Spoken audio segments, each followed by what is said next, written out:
He's the commander in charge of all military HR. This team, this military personnel command team, they care. I care.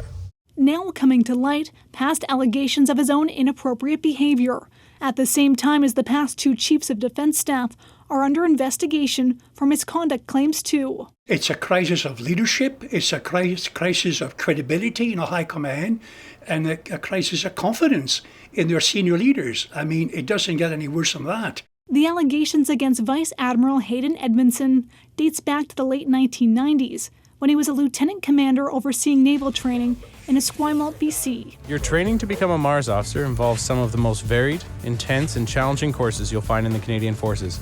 Sources say an investigation was launched into claims of inappropriate behavior with subordinates. Aye, sir. Four sources with knowledge of the allegations describe suggestive, unwelcome comments, sexual advances, predatory behavior, and inappropriate relationships with female instructors and students under his chain of command. But sources called the investigation flawed and said not all witnesses and complainants were interviewed by military police. The Department of National Defense said Edmondson has never been charged or faced administrative measures and said allegations like this are thoroughly investigated and if founded, there are consequences. I must say that I'm not surprised. Krista Lee left the military in 2016 and is part of a class action lawsuit over sexual misconduct in the forces. I think the military is a guys boys club, and I think that men are more apt to protect each other.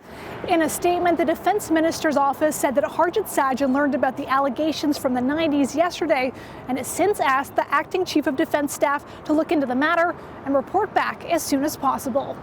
Ashley Burke, CBC News, Ottawa.